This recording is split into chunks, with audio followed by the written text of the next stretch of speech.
Hello, नमस्कार, आदाब और सत श्री अकाल। कैसे हो लवलीज? हम उम्मीद करते हैं कि तुम लोग खुश होगे, स्वस्थ होगे, मस्त होगे, बिंदास होगे, हो ना? अगर नहीं हो तो हो जाओ, क्योंकि उदास रहने से वैसे भी कुछ हासिल नहीं होने वाला मेरी जान। तो एक बार खुश होकर देखा जाए, क्या पता कुछ तो पॉजिटिव आ जाए जीवन में। और सच कह रहे हैं हम, मत मानो लेकिन कोशिश करना। और हम नारायण से दरख्वास्त करेंगे कि आप लोगों को आपके हिस्से की खुशियाँ और संतुष्टि ज़रूर मिले। लेकिन उससे पहले नारायण भी कहते हैं कि मुस्कुराहट जीवन है बच्चा, तो मुस्कुराते रहो और खुश रहो। तो मुस्कुराओ, हाँ नहीं तो चलिए स्टोरी पर आते हैं। स्टोरी का नाम है मर्यादा। मर्यादा। जितने हल्के शब्द हैं उतने ही भारी अर्थ, उतनी ही बेचैनियों का सबब और उतनी ही घुटन की स्थिति, या फिर शायद सबसे खूबसूरत शब्द।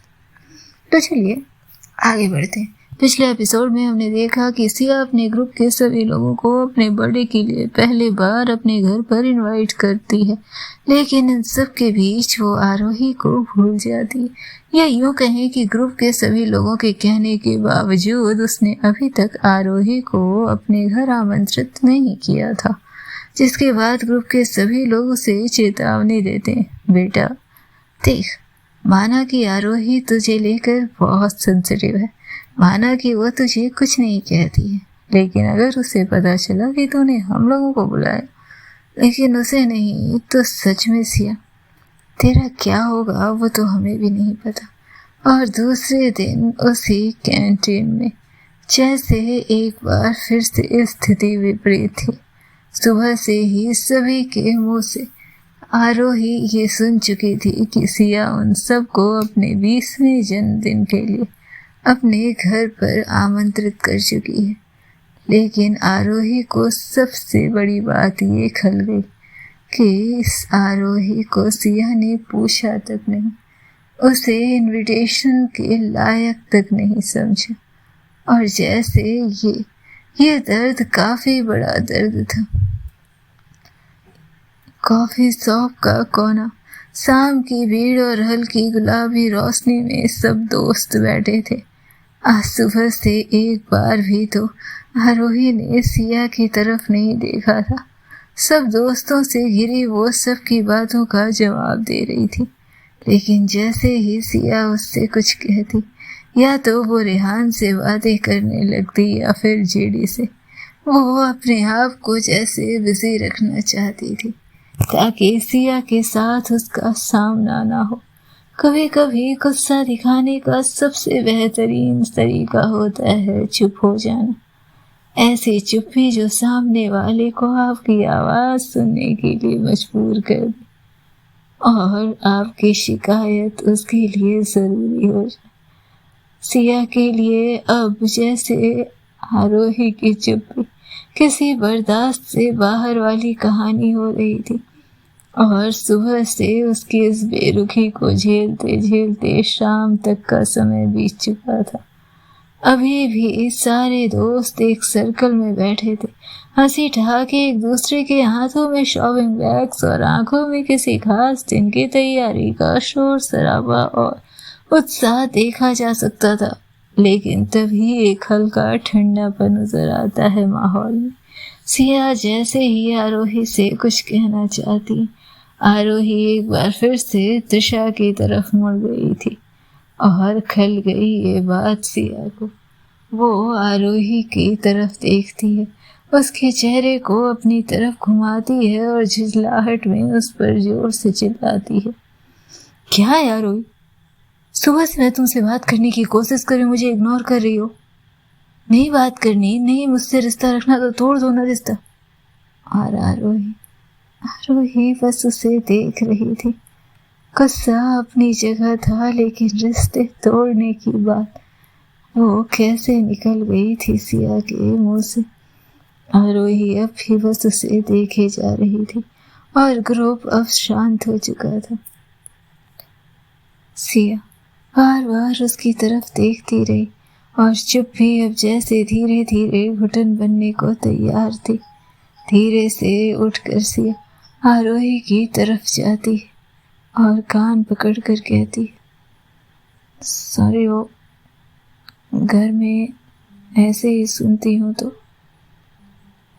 जिहन और होठों पर बैठी हुई ये बातें आगे से नहीं कहूँगी,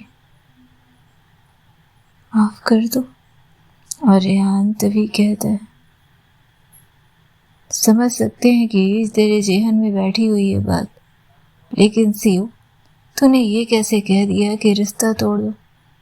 तेरे लिए रिश्ता महज कोई एक ऐसा बंधन है जैसे आज तुम मिले, कुछ साल रहे साथ और उसके बाद फिर रिश्ता तोड़ दो।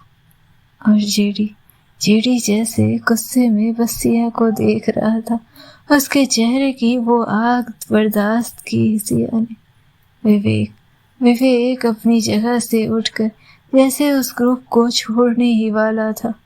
कुछ ख्याल जैसे उसे परेशान कर गए थे कि आरोही उसका हाथ थामती और उसे बैठने का इशारा करती। अपनी आंखों को तेजी से बंद करते हुए विवेक ने कुछ अपने अंदर मोड़ लिया और फिर से वो अपनी कुर्सी पर बैठ गया था। त्रिशा की नजरें नीची थी और रिया बस सिया को देखे जा रही थी, जैसे आज आरोही को गुस्से में कर आज आरोही को हट कर सिया ने वो गलती कर दी थी जहां रिया उसे माफ नहीं कर सकती थी। सारे ग्रुप के सामने घुटने पर बैठ वो सभी से माफी मांगती है, कान पकड़ती है और उस कैफे के सभी लोग बस घूम घूम कर सिया को देख रहे थे। आरोही की नजरें अचानक से उठी, चारों तरफ देखा और फिर सिया को उठाती है, तुम शुरू से इतनी मेलोड्रामेटिक हो ना, और अभी तक तुम्हें कोई सुधार नहीं आया। जैसे माहौल को हल्का करने की कोशिश की थी उसने। सच में कह रही हूँ, वो घर में सुनते सुनते बस दिमाग में थी वो बातें और निकल गई ना, माफ कर दो। कैसे करते हो? इतने सालों में मेरी पहली गलती और तुम लोग मुझे माफ भी नहीं कर सकते। और किसने कहा कि ये तेरी पहली गलती है? नील मामले को सुलझाने में माहिर था।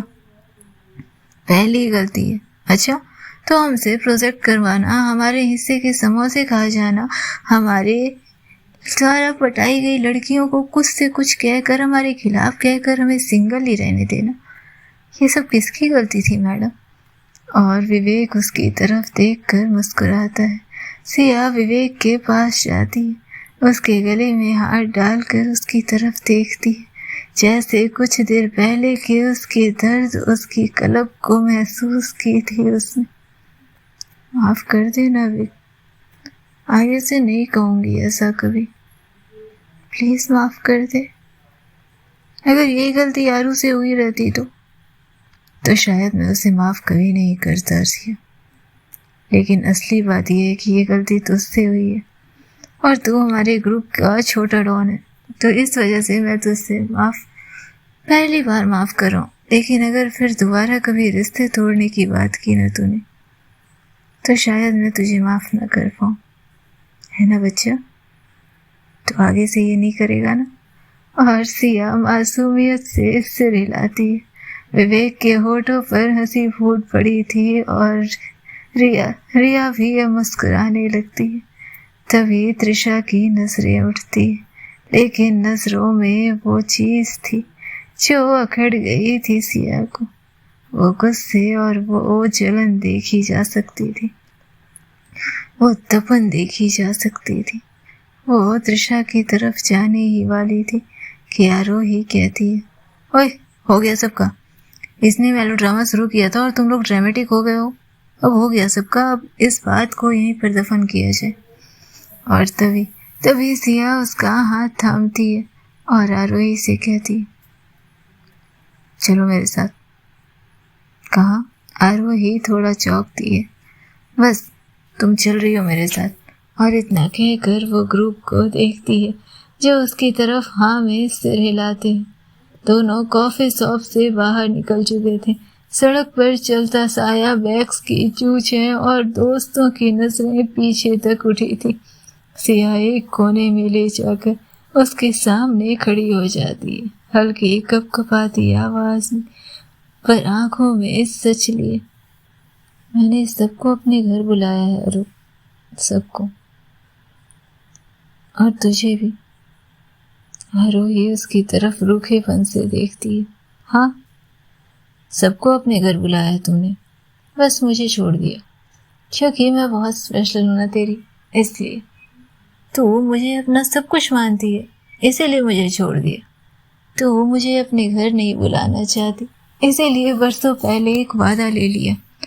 वैसे मैं जान सकती हूँ कि ऐसी कौन सी बात है जिसके कारण तू ऐसा कर रही है। इतने सालों के बाद इतना जानने का हक तुम्हें रखती हो ना, है ना सिया? और सिया उसकी तरफ देखती है। नहीं यारो, मैंने इस बार सबको बुलाया, लेकिन तुझे कुछ अलग तरीके से बुलाना था।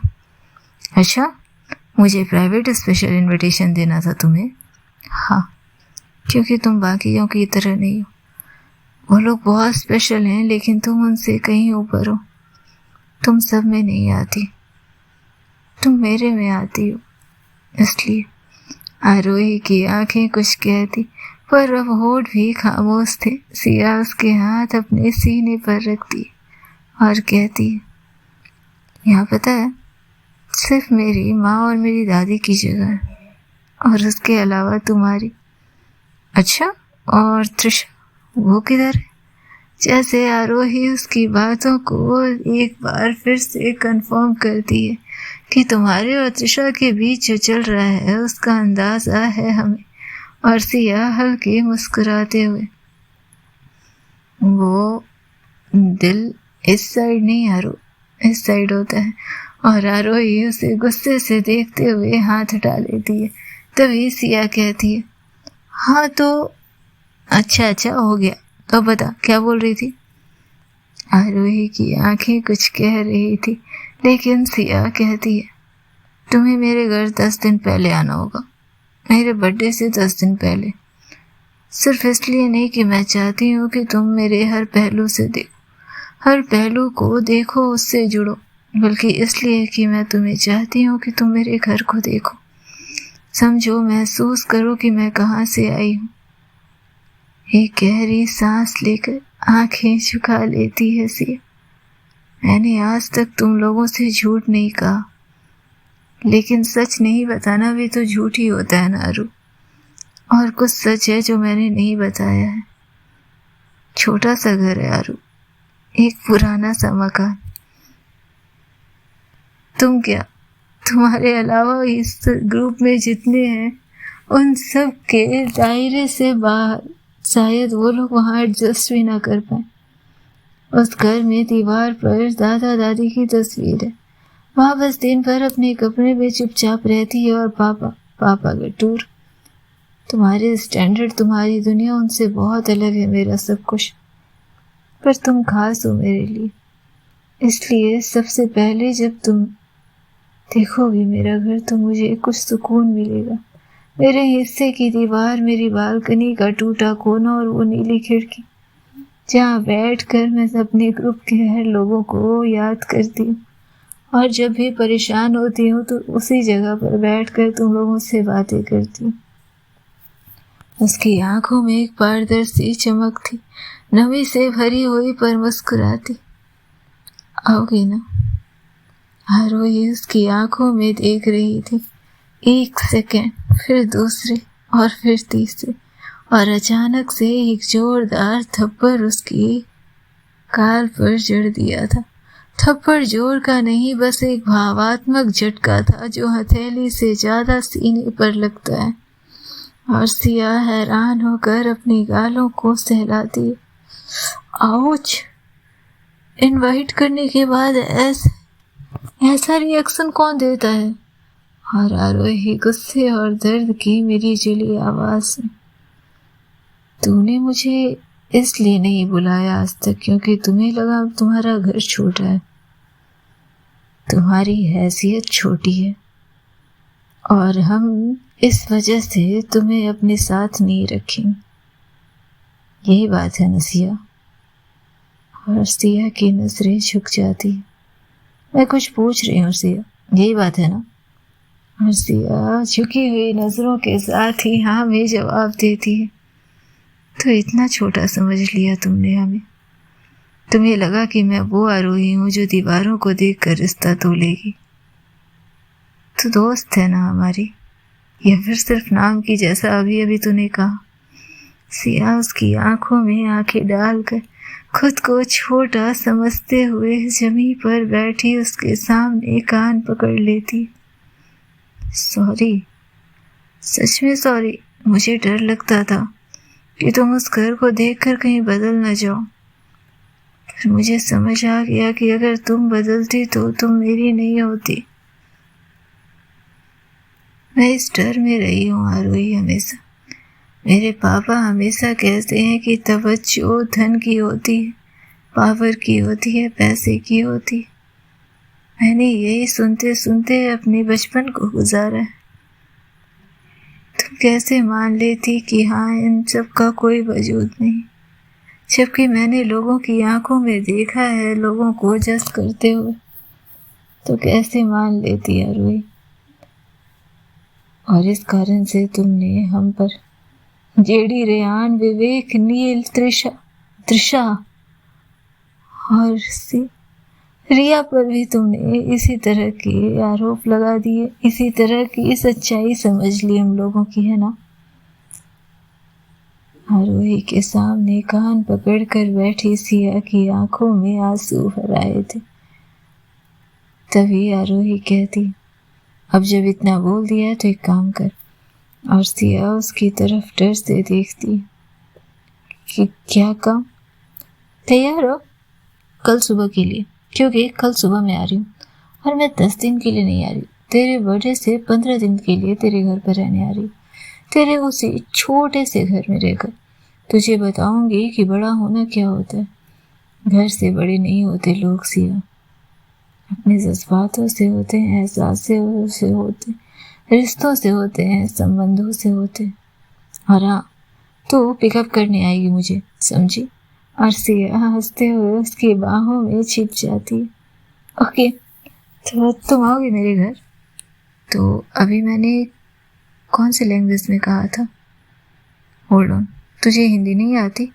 और आरोही की तरफ देखते हुए सिया उसे एक धक्का देने की कोशिश करती है और आरोही मुस्कुराते हुए उसे गले से लगा लेती है। दूसरे दिन की सुबह बारिश जैसे माहौल को और खुशनुमा बनाए हुए थी।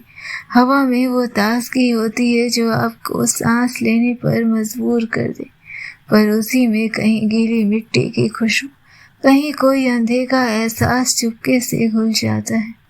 आज का दिन भी कुछ ऐसी ही आहटों की कहानी बयां कर रहा था। आरोही आज सुबह से ही अपनी सारी तैयारी पूरी कर चुकी थी और इसके साथ ही सिया का इंतजार कर रही थी। और सिया सुबह ही सुबह तैयार होकर नहा धोआ कर नीचे आती है। किचन में अपनी माँ को देखते हुए पीछे से उन्हें गले लगाती है और कहती है, माँ आज मेरी दोस्त आ रही है घर पर, वो 15 दिन यहीं रहेगी, तो कोई दिक्कत तो नहीं ना? और उसकी माँ नाम में सिर हिलाते हुए मुस्कुरा देती है, सिया के माथे को चूमती है और कहती है, कोई दिक्कत नहीं। और इसके साथ ही सिया कहती, ठीक है, मैं उसे पिक करने जा रही हूँ और पिक करके मैं आऊँगी, कुछ अच्छा सा बना के रखना, ठीक है? और उसकी माँ हाँ में सिर हिलाती है। सिया जैसे तैयार होकर पूरे एक्साइटमेंट के साथ रिया और त्रिशा को फ़ोन करती है, आज हमारे घर पर आरोही आने वाली है, तुम लोग सोच भी नहीं सकते मैं कितनी एक्साइटेड हूँ। और त्रिशा जैसे फिर से थोड़ी जलन में आ जाती, हाँ आरोही आने वाली है तो चाहिए ना मैडम, आरोही को लेकर आइए, हमें बताने की क्या ज़रूरत है। और रिया जैसे उससे कहती है, ओए आरू जा रही है उसके घर, और आरू के लिए मैं कुछ नहीं सुनूंगी, तभी त्रिशा कहती है, वही चमची, बस अपनी बात रख। अर्सिया, बारिश हो रही है। मुंबई की बारिश का तो वैसे कोई भरोसा नहीं, लेकिन आप फिर भी संभल कर जाइएगा। और हाँ, जब आपकी यारू आपके घर पहुंच जाए तो आप हमें इत्मीनान से फ़ोन कीजिएगा, हमें आपसे कुछ बातें करनी है। और सिया उसकी बातों का अंदाज़ा समझ चुकी थी। कहती, अभी मैं रखती हूँ। और इसके साथ ही वो आरोही की घर की तरफ निकल चुकी थी। इधर आरोही के अंदर भी जाने कैसा एक्साइटमेंट था, थोड़ी बेचैनी, थोड़ा अपनापन, थोड़े माहौल की टेंशन और थोड़ा जैसे कुछ पूरी कायनात की तरफ से उसके अंदर रिस रहा था। धीरे धीरे आज उसे पहली बार एक बेचैनी के अनुभव हो रहे थे, जैसे आज का दिन कई महीनों में खास होने वाला था। इन 5 सालों के बाद आज फाइनली उस इंसान के घर वो जा रही थी, जिसे देखते ही एक नज़र में इस कायनात ने ही जैसे उसे ये अंदेशा दिया था कि इस लड़की की हिफाजत प्राथमिकता है तुम्हारी। और आज उसके घर जाना, उनके लोगों से मिलना किसी दुआ से कम कहाँ ही था आरोही के लिए। क्या होना था आगे जाने के लिए सुनते रहें नेक्स्ट एपिसोड। तब तक खुश रहें, स्वस्थ रहें, मस्त रहें, बिंदास रहें, खुद का बहुत ध्यान रखें। लवली।